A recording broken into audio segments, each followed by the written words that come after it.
friends, Movie Lover 120 here, and I'm here with a brand new movie. I'm here with episode 4 of my Halloween horror movie reviews. Now I reviewed Hellraiser and the two Hostel movies as the first 3 episodes. Today we're going to be going into more possession horror for this episode. And we're going back to the year of 2005, one of the shittiest years for horror movies ever. Basically, that year had bad crap movies like Boogeyman, Cursed, the Fog remake. Ugh. However, there were some underrated gems, like some decent horror films that were still pretty good, like The Devil's Rejects, Saw 2. I guess maybe you could count Hostel depending on your area, but... And there's one other underrated gem I find very, very underrated, and I've kind of already showed the DVD early, but yeah, it is The Skeleton Key, directed by Ian Softley and starring Kate Hudson. This movie was, believe it or not, released on August 12th, 2005. My birthday, by the way, guys. Yeah. And received some mixed reactions from critics who thought the script was dull, which I disagree with. But there are some horror fans that are going on to slowly kind of like it now. It's gotten a bit better over time. So, yeah, I'm actually one of the people. I think this movie is very underrated. A lot of people, that horror movie Get Out? This movie is what that film reminded me of. A lot of people seem to view Get Out as the better deal, but as the first time to use this, like, come on, nobody remembers The Skeleton Key? Like, The Skeleton Key did this concept too. Like, come on, people. But when I first saw the poster for this as a kid, believe it or not, I actually thought it was about some actual key with a skull on it. No. Because, get it, the movie's called The Skeleton Key, so I thought there was a skeleton-shaped key with a skull on it. Or something. But no, it's actually about voodoo. Because it's set in Louisiana, in the swamps of New Orleans. Yeah. So, I first watched this movie around my very final year of high school. And I gotta say, I'm actually a big fan of this movie. I think it's very underrated, very underappreciated, and I think it deserves some better attention than it gets. Especially for a PG-13 horror movie, which I'm never really a big fan of. But anyway, what's the movie about? Well, a nurse named Caroline Elise quits her job to take care of an elderly man named Ben DeVereux, who had a stroke and can't talk. When she gets to his house in Terrebonne Parish, Louisiana, she meets Ben's wife Violet, who acts suspicious and creepy. The family's lawyer, Luke Marshall, convinces Caroline to stay. She goes to the attic and finds a secret room there full of spells, hair, and bones used to practice hoodoo, but Violet says she has never seen this secret room. Caroline wants to help Ben, thinking that Violet's put a spell on him. She knows hoodoo, but can't hurt someone who doesn't believe in it.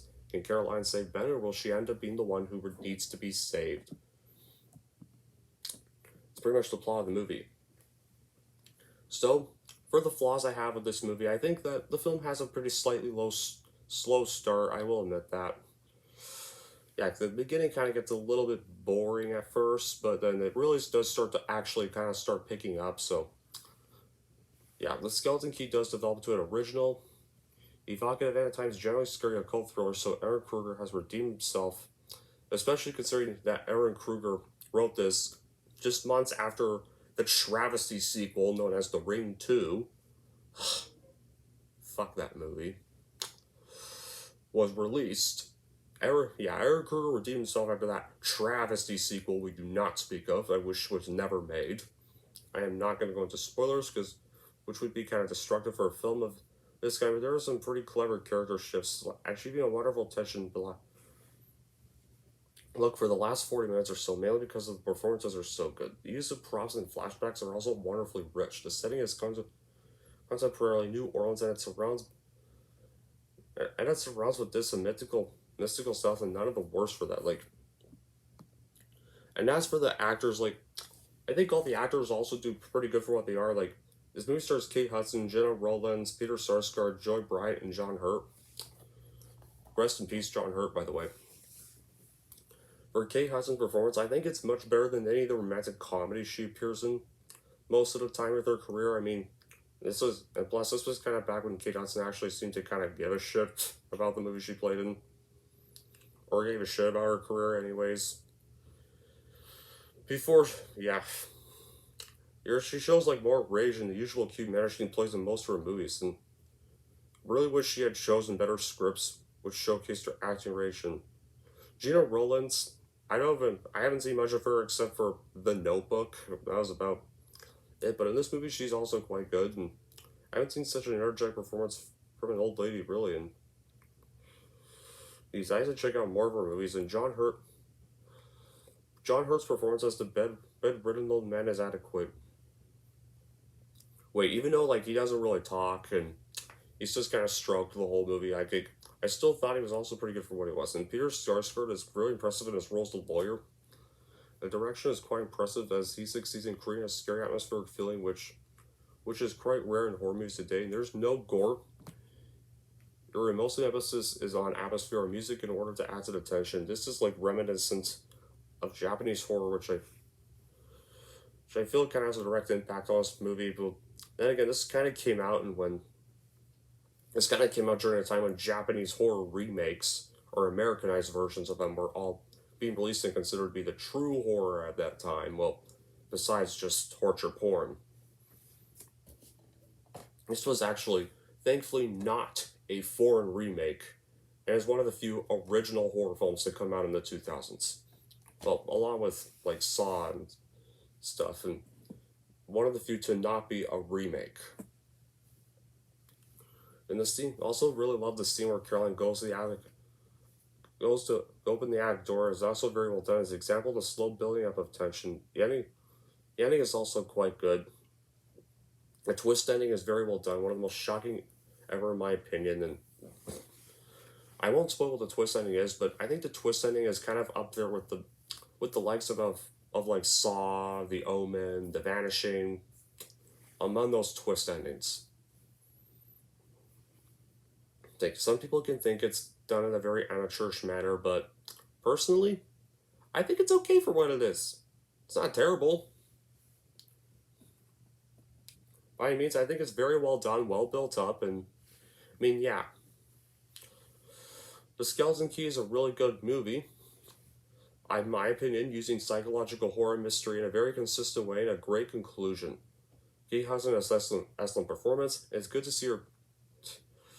And at least this was one of the few movies I like seeing in. Few movies I like with her, as I'm not really a big fan of her romantic comedies, really.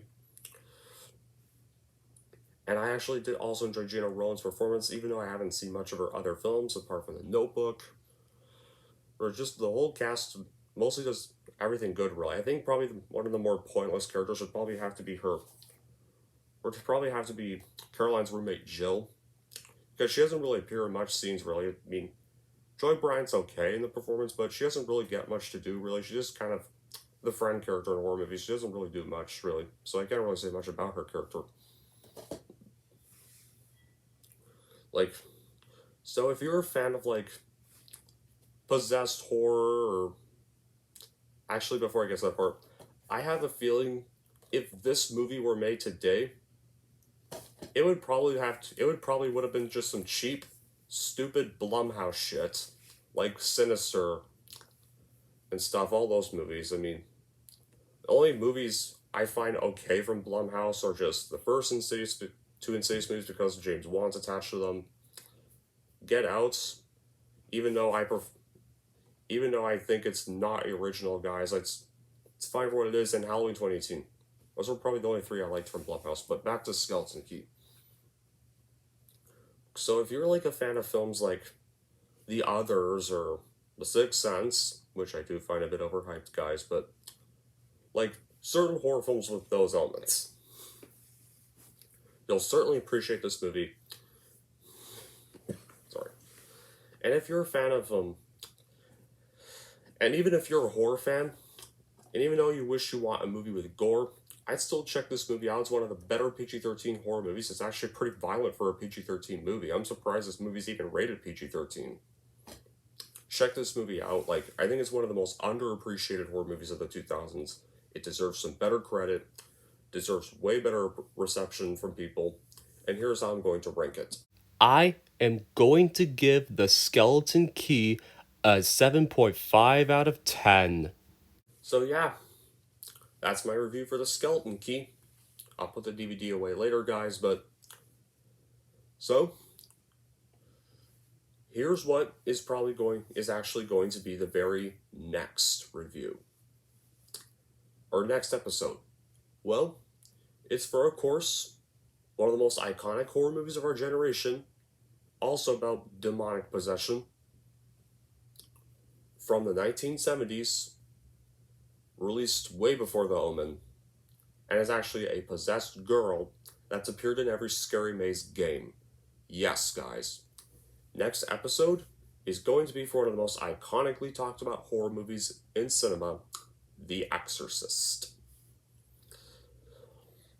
What many people think is one of the scariest things they've ever watched, which I kind of don't agree with personally. I've seen better horror films than The Exorcist. Specifically, I think The Omen was a better movie than that movie, but that will be the next episode. Because I gotta talk about The Exorcist. Otherwise, I'm not a horror reviewer. But until then, that'll be it for this episode. Thank you all for watching. And if you'd like to want to see more, and don't forget to like, subscribe to Movie Lover 120.